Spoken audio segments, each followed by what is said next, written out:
Yo, streets are such a dirty game. The streets are such a dirty game. Streets is such a dirty, dirty game. Such a dirty game. Yo, once again, it's on Real Kens TV in the house like kitchen sinks. Hopefully, you enjoyed the video. Feel free to comment, definitely share, subscribe to the channel if you're not already subscribed, and be sure to hit that post notification. So anytime I bring you this action and this heat, guess what? You're amongst the first to receive. Now, with no further ado, let's get into this afternoon's video, if you will. 4:16. Actually, I lied. Let me rewind. It's 4:17 p.m. Friday afternoon. Just getting off work, feeling good. So, who better to talk to than my YouTube people? Now, I know you say, hey, what's up with the intro, man? We're not used to that intro. Like, where did that come from? It was just how I was feeling. Streets are such a dirty game. No rules in the streets. You hold court in the streets. You see what I'm saying? And when you out here living that street life, guess what? As I mentioned, there's no rules.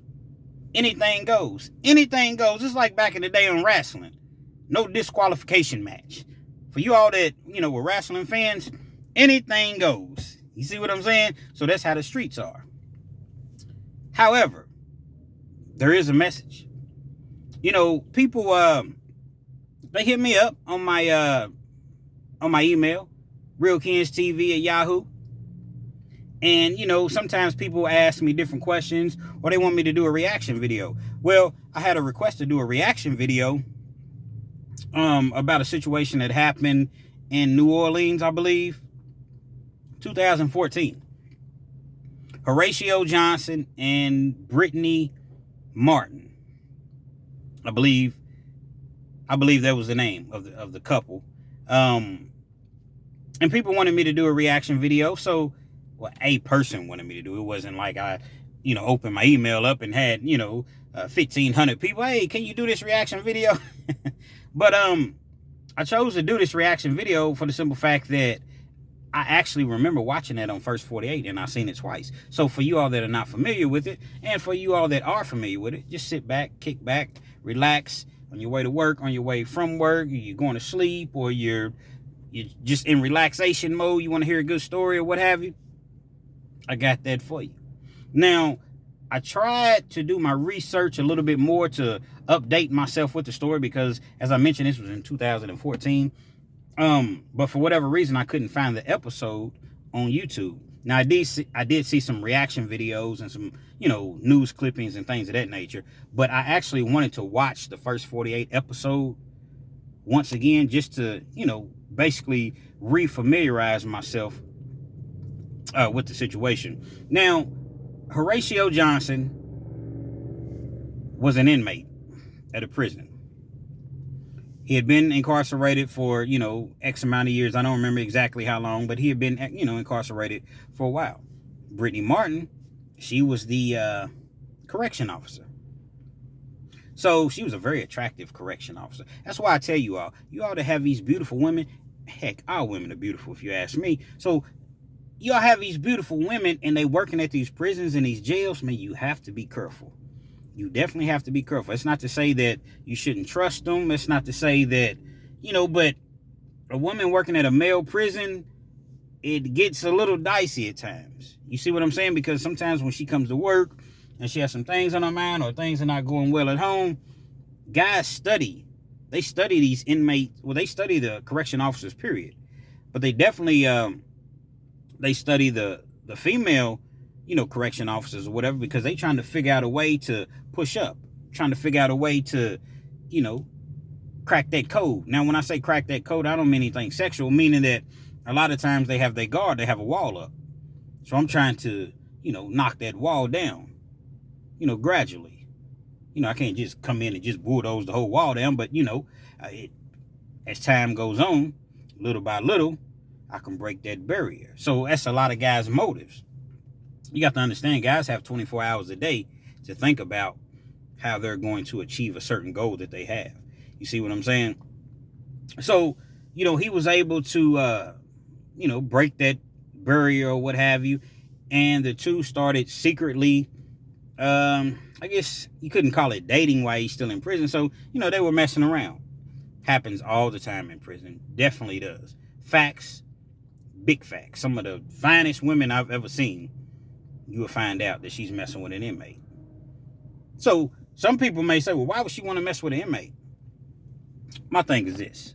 She's still a human being. The inmate is still a human being. You got a guy that's sitting around working out all day long, getting his mind right. He's sounding focused. And so the things that he's saying to this correction officer, if he's privy enough to be around her, at some point, they begin to listen. Not all of them. So don't, if your woman works at a prison, don't, oh, you got to quit, baby. No, you're going to quit right now. No, you don't have to go home and, take her through that. But just understand that if you're not treating her right, things are not going well at home, somebody's going to listen to her problems. And oftentimes, it's going to be an inmate. But not to veer too far off the subject, I'm just guessing. I don't know him. I don't know her. I'm just guessing that he was able to somehow crack the code, and the two of them began messing around while he was in prison. At this particular time, he didn't have much time left until it was time for him to, be released. So once he was released, obviously they continued to, carry on that relationship that they had. Now, Brittany Martin was a very nice looking young lady, I must say. Very, very nice looking. So, he found it. He felt like, I got me one. I found me one. So, from what I understand, they had, they were kicking it, doing the relationship thing or what have you when he was out. And at some point, Horatio Johnson had a problem with his cousin. It was over some money. I don't know the specifics. I don't know how much money. I don't know, but it was over some money. Evidently, the cousin, he refused to pay, or he didn't agree with, Horatio saying that he owed him money. Again, I don't know the scenario, but it was definitely a discrepancy over some money. Now, his cousin, let me paint the picture for his, as far as his cousin is concerned. His cousin, he was married to a nice young lady. He was 34. She was 29. Nice couple. They lived in a house. They had their own home, but they were very, very modest. As a matter of fact, I'm not going to say that they didn't have transportation, but I know that he used to borrow, according to First 48, he used to borrow his sister's van every night and return it in the morning, every day. So that tells me, in the house that they lived in, it was a modest home. So they're going back and forth, the cousin and Horatio Johnson about this money. Horatio comes up with a plot. Man, they owe me this money. They don't want to give it to me. So guess what? I'm going to take it all. So he comes to his woman, the former correction officer, Brittany Martin, and he basically tells her the plan. Nobody's going to get hurt. All we're going to do is do this. We're going to go in. I'm going to get my money. She goes along with it for whatever reason. I don't know if it was love. I don't know if it was whatever you want to call it. She goes along with it. So they say, okay, baby. Well, he says, okay, baby, this is what we need. We need some duct tape. We need some rope. And we need some, what are they called? Cowbells? Kettlebells? It's one of the two. I don't know what it's called. So they go to Walmart. They purchase these items. When they go to Walmart and purchase these items, obviously you're on film when you're at Walmart. You're on camera. And she uses her debit card to purchase these items. They purchase the items. He recruits one of his, his partners or whatever. And they basically go handle the cousin. Now, the twist to this, because you'd say, well, okay, I understand it's about some money, but, I mean, could it be that big of a deal? But we'll get to that. We'll get to that part. I don't want to, get too far ahead of myself with the story. The cousin, along with his wife, are kidnapped. They're thrown in the back of the very van that the cousin borrows from his sister every night to go to work and do what he has to do. And they're driven to an undisclosed location. Now, whatever happened to them, they were killed. I don't remember exactly, what it was, but they were definitely killed. Once they were killed, they were tied up, bound with rope, duct tape, and the kettlebell was, I think it was like 30 pounds. They were thrown into the river. Now, New Orleans, I know they have like parishes. I know they don't call, like in Kentucky, we have rivers, lakes. That's what we have. So in New Orleans, they have different names. I've never been to New Orleans, but they were thrown into the water with these kettlebells tied to their feet. At least the husband was. They didn't mention, finding anything on her feet, with the exception of the blue rope that they purchased from Walmart. Thrown into the water. For weeks, the family, they're devastated. They don't know what's going on. They can't find, the couple. The couple hasn't returned any of the phone calls, obviously. They're calling the phone. It's going straight to voicemail. The police, they're searching. Individual that's out maybe fishing or on his boat, he finds one of the bodies, contacts the authorities. It's the young lady. They're able to identify that it's her through her dental records, but they don't find the husband. So at that point, they don't know if he was a suspect. They don't know, because they haven't found him. They continue to search. A few weeks passed, an additional few weeks passed rather, and they find him. These same items that were purchased from Walmart were attached to his body just as well. The blue rope, the kettlebell. Now, so you say, okay, well, how do you know that he had anything to do with it? The police went back and traced the phone records. So I guess, there's ways to where your phone pings off of certain towers. And they were able to see that this person lives in this town, this person lives in that town. And when they were able to do so, somehow Horatio's name came up.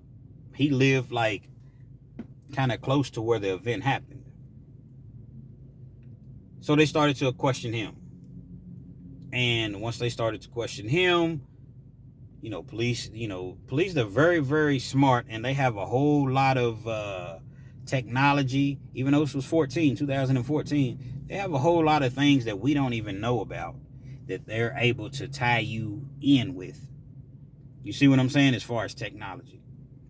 So somehow they're able to put two and two together. He became a suspect. Once he became a suspect, the more and more research they did, they realized, oh, well, Walmart, this is Brittany Johnson, your girlfriend. She's there with you as well, and she used a credit card. They go to her job, pick her up. So the two of them, they're questioned or what have you. Eventually, they get arrested for the murder of the two individuals, of the couple that they allegedly killed. And I say allegedly at the time. They're both in jail. They're staying strong. Brittany's in jail. Horatio, he's already been through his system, so it's going to be hard to break him because he already knows, give me a lawyer. I don't know what you all talking about. Initially, that's what Brittany said. Give me a lawyer. I don't know what y'all talking about. She was, she was well scripted. Well, at some point, she broke. And she decided to testify, with the state of Louisiana. She started to, she broke weak, basically. And, she told the entire story as far as what she knew. She wasn't actually there doing the killing. She didn't actually partake in the killing. Now, the interesting twist to this is the couple that I mentioned, that I said it was a nice couple. They were low key. They supposedly, he was a big drug dealer. The state prosecutor, the state attorney, made it known that $200,000 and several keys of cocaine were located in the house. So it kind of all makes sense now that when they kicked the door in, that's what they were looking for. They were looking for the drugs and they were looking for the money. I don't know, I guess evidently they didn't find it because for the prosecution to know that was in the house, guess what? They must have found that money and those drugs in the house. So Horatio, they was looking for that bread. They didn't give him that money. Guess what? They did what they did. And I don't even think it was a situation to where it was because they didn't give him the money, because they went and bought those items for a reason. I think had they found the money, they were still going to do the same thing. His own cousin throws him in the river, tied up, duct tape, roped up, with weights on their ankles, so that there's no way that you can possibly escape. Now, a lot of the story that I'm telling is kind of difficult to tell because, once again, they didn't have the actual episode. I couldn't find it, rather. So, to be honest, I can't remember if they were already deceased before being thrown into the river, or if they just threw them into the river and then, they passed away from drowning. But either way it goes, it's a terrible, terrible situation, and it's a terrible, terrible death. Why would you do that to anyone? Not just your cousin. Why would you do that to anyone? You know why? Because it's the streets, man. They was living a dangerous life, and there's no disrespect to, this couple's family, but when you live in that type of life, you invite that type of activity. You can be low key. You can be, just stay under the radar all you want. But somebody knows, because you're purchasing and you're selling to somebody. So somebody knows what you're doing. And that somebody's going to tell somebody else, man, I know we can hit a lick. I know where we can, somebody keeps a lot of dough, a lot of cash. Saying, they kicking the door in. And that's just typically, what happens. So, getting back to the actual, court proceedings, they're going through court. She pleads guilty, obstruction of justice.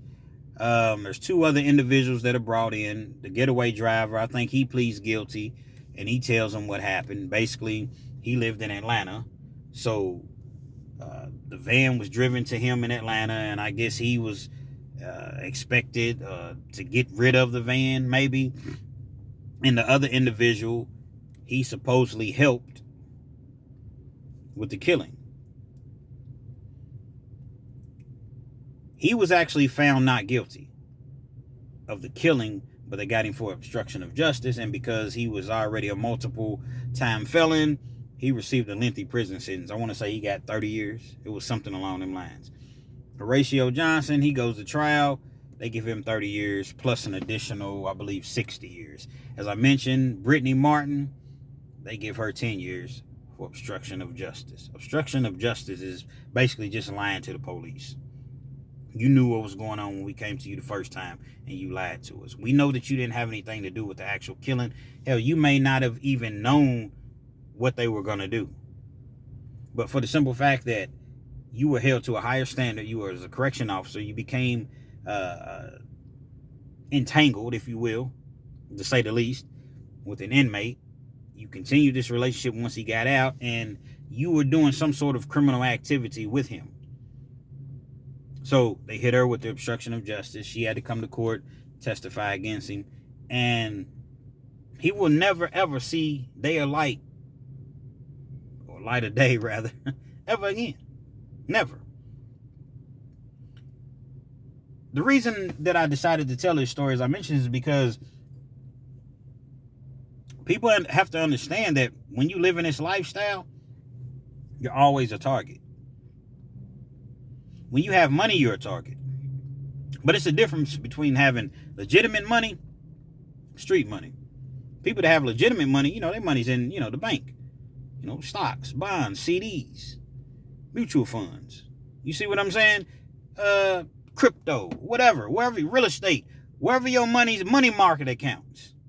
I know a little something, man. I don't know a lot, but I know a little something. So your money is working for you.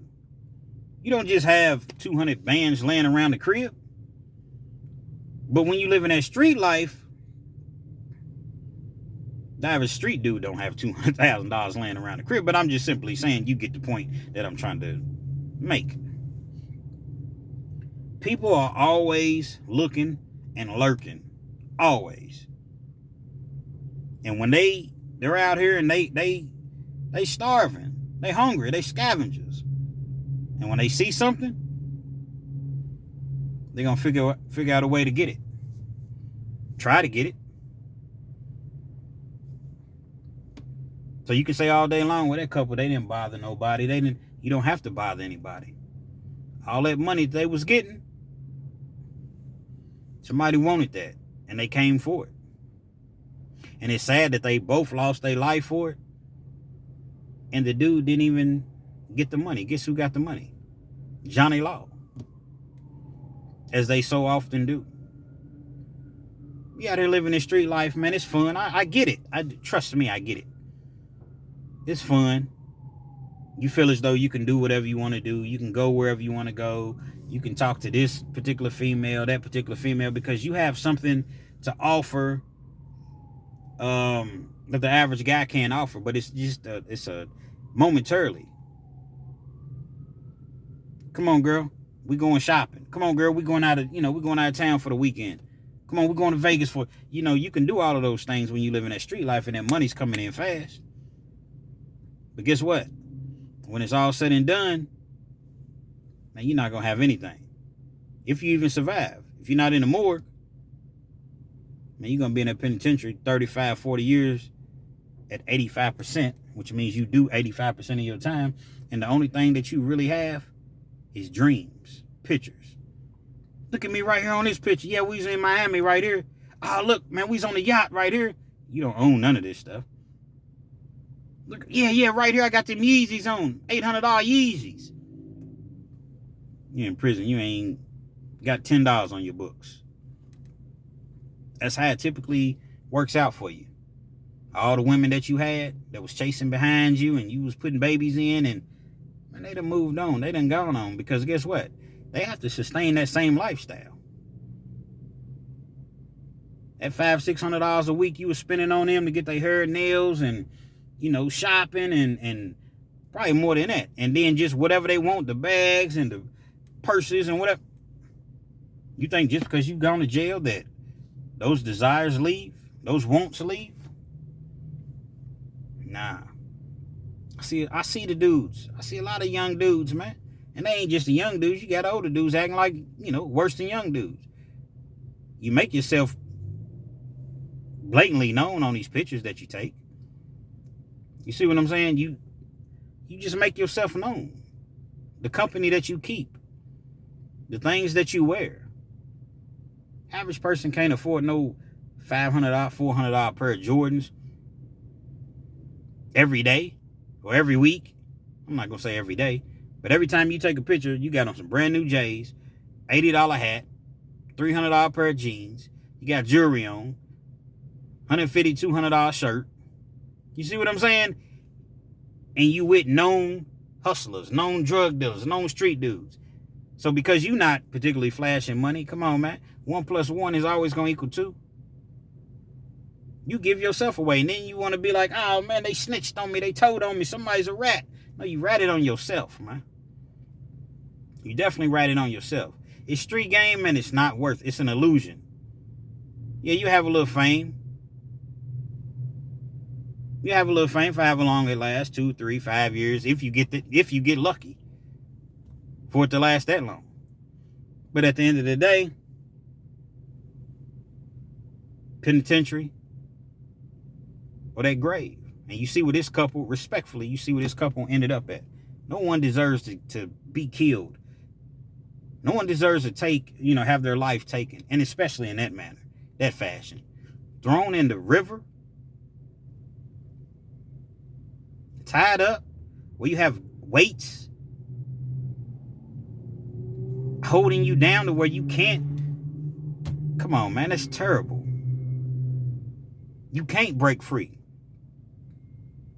That is an awful way to go. But that's definitely a possibility when you out here and you live in that street life, man. Don't matter how nice of a person you are. Don't matter how you feed the homeless, you give to people. If you doing wrong out here in these streets, guess what? Man, you subject to receive whatever punishment comes along with it, man.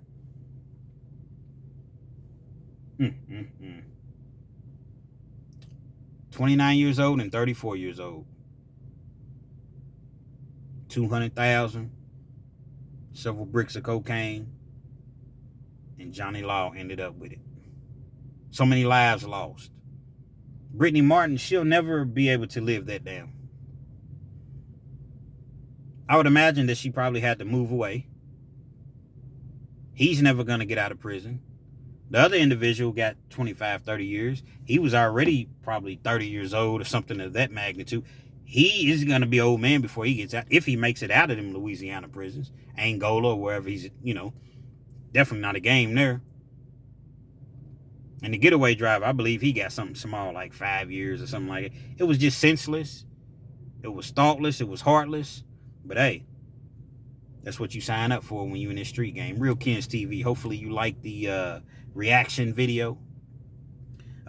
Feel free to comment. Definitely share. Subscribe to the channel if you're not already subscribed. And be sure to hit that post notification. So anytime I bring you this action and this heat, guess what? You're amongst the first to receive it. I'm sure some of you all watching this, it may sound familiar to you. So if it doesn't, maybe you can find it. First 48, Horatio Johnson, Brittany Martin. Heck of a story, man. A sad story, though. Very, very sad story, man. Rest in peace to that couple. They lost their lives, unfortunately, in that situation, man. Real Kens TV.